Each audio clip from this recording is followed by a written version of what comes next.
جو کہتے ہیں نا آپ انگلی دیتے ہیں وہ پورا. تو نو ان انگریزی I am not talking about any.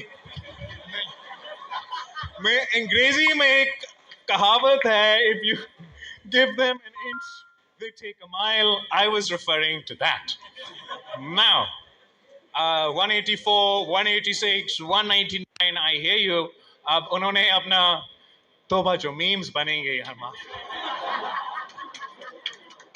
Supreme court نے آرٹیکل 184(3) کا جو انفورسمنٹ آف فنڈامنٹل رائٹس ہے یہ ہائی کورٹ کی جوریسڈکشن ہے, سپریم کورٹ کی جوریسڈکشن نہیں ہے. سپریم کورٹ کو صرف 1973 میں یہ صرف چھوٹا سا دیا گیا تھا کہ اگر پبلک امپورٹنس کا ایشو فنڈامنٹل رائٹس کا ہو تو آپ بھی وہی آرڈر کر سکتے ہیں جو ہائی کورٹ سکتی ہے, subject to high court jurisdiction. ایک ونڈو دیا گیا لیکن انہوں نے دروازہ بھی توڑ دیا, دیواریں بھی توڑ دی. تو اس مس یوز جو ہوا ہے سپریم کورٹ نے کیا ہے آرٹیکل 184(3) کا, وہ فیڈرل کانسٹیٹیوشنل کورٹ اس کو کیسے روکے گی؟ یہ جوریسڈکشن اس کو دی جا رہی ہے. سر یہ میرا کوشچن. Thank you. آپ کا بہت وزن ہے آپ کی بات پہ, اور اس پہ سوچنا چاہیے کہ وین یو آپ جو کہتے ہیں نا آپ انگلی دیتے ہیں وہ پورا. تو نو ان انگریزی I am not talking about any. میں انگریزی میں ایک کہاوت ہے if you give them an inch they take a mile. I was referring to that. Now 184 186 199 I hear you. اب انہوں نے اپنا توبہ جو میمز بنیں گے ہم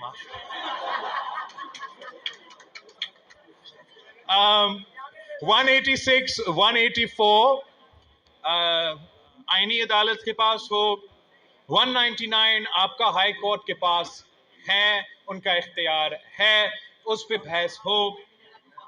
ایک آرگیومنٹ ہے, ایک پروپوزل ہے باقاعدہ پیپلز پارٹی کا جو کہ اس پہ کنسنسس نہیں بنا, کہ جیسے ہم وفاقی آئینی عدالت بنا رہے ہیں تو کیوں نہیں صوبے میں بھی آئینی عدالت بنایا جائے تاکہ ایک کورٹ ہو 199 کا اور ایک کورٹ ہو عام کیسز کا.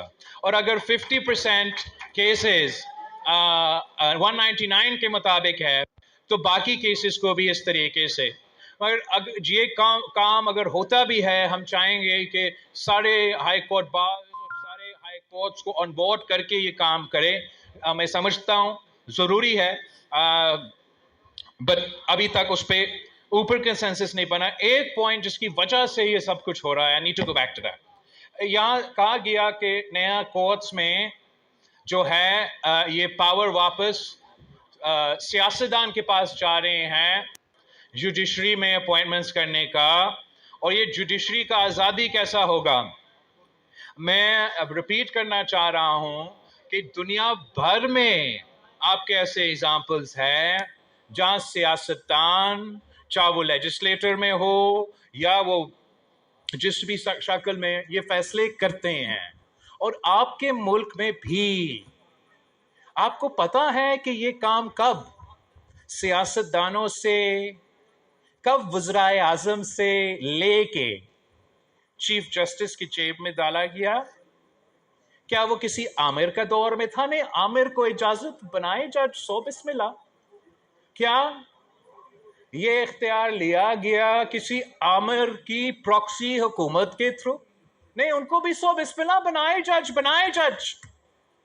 جب بیچاری شہید محترمہ بینظیر بھٹو کو آخر کار موقع ملی 93 سے 96 کی حکومت کا, پھر ججز کیس کا فیصلہ آیا, اور یہ جو اختیار تھا وہ وزیر اعظم کا نہیں, وہ ہمارا عدالت کا.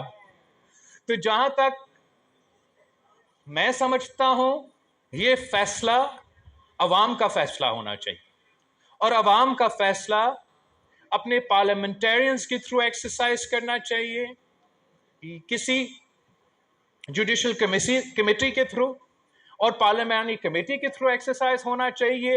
یا اگر ہم چاہے کہ ہم ریل 1973 کانسٹیٹیوشن پہ واپس جائیں, 1996 سے پہلے جائے, تو کیا حرج ہے کہ اگر مسلم لیگ نواز یہ پروپوزل دے کہ ایگزیکٹو کی مرضی. میں سمجھتا ہوں کہ آئین جمہوریت اور آپ کی اپنی پریسیڈنٹ کے مطابق یہ ساری چیزیں موجود ہیں. ایک چیز ہمیں 100% معلوم ہے, نظر آ رہا ہے, کب سے کام نہیں کر رہا, کہ یہ ججز بائی دا ججز اور آف دا ججز تو نہیں چلے گا.